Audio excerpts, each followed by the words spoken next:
Martin Heidegger was a Nazi who was primarily active in the early 1930s, just after Adolf Hitler had assumed the position of Chancellor. He was more of an academic reformist and an anti-nihilist than a true hardcore Nazi. But he saw the Nazi Party as a way of achieving his major goals, which are university reform and national unity. Heidegger believed that the German university played a pivotal role in the overcoming of nihilism and the revitalization of the German nation.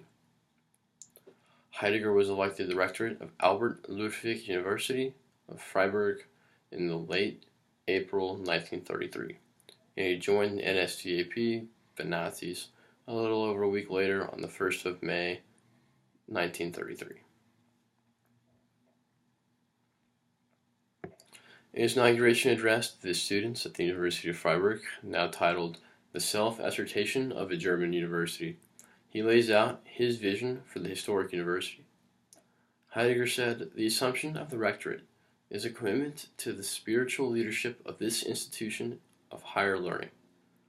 The following of teachers and students only awakens and strengthens through a true and common rootedness in the essence of the German university. This essence, to Heidegger, was the foundation of the university in science, as well as the historical, spiritual mission of the German people to become one state." Heidegger believes that several actions must take place in order to invigorate the students of the university in his plan, his goals. The most important of these actions was the expulsion of academic freedom. That's something we hold today very dearly and probably one of the highest pillars in academia.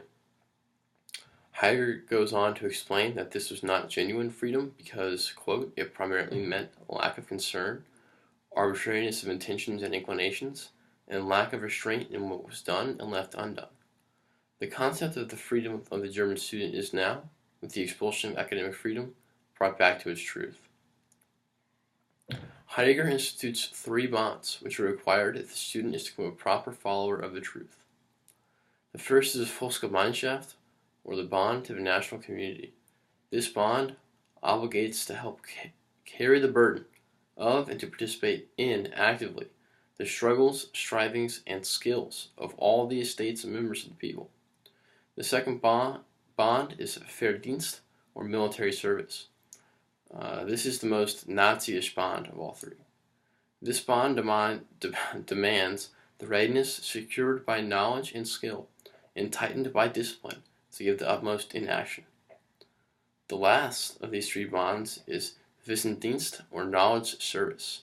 He said that the young students who at an early age have dared to act as men and have extended their willing to the future destiny of the nation force themselves from the very ground of their being to serve this knowledge. The 3 bonds lead to a student who will readily accept and champion his truth, science.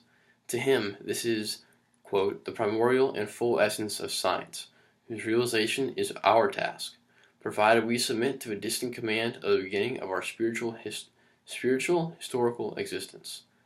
It is only created by knowledge about the people that actively participate, and by knowledge about the state's destiny that always keeps itself prepared, both at one with knowledge about the spiritual mission. It is the science that is meant when the essence of a German university is delimited as the high school, that grounded in science and through science, educates and disciplines the leaders, guardians of a German people. This primordial concept of science obligates us not only to objectivity, but above all, to making our questioning in the midst of historical spiritual world of the people essential and simple. Indeed, it is only then that the objectivity can truly ground itself, i.e. discover its nature and its limits. Science, in this sense, must become the power that shapes the body of the German university. This contains a twofold task. Teachers and students, each in their own way, must become seized and remain seized by the concept of science. At the same time, however, this concept of science must intervene and rearrange the basic forms in which the teachers and students each act in the scientific community, in the faculties, and as student bodies of the specific departments. And so here he's just saying that science basically dictates everything that's done in the university, and that the spiritual historical existence of Germany as a state is also just as important to him and his vision for Germany and the German university. Heidegger, as rectorate, also silenced dissenting opinions and fired many of his former friends, such as Max Müller, from positions in the university. Heidegger left the University of Freiburg after only 11 months as rectorate.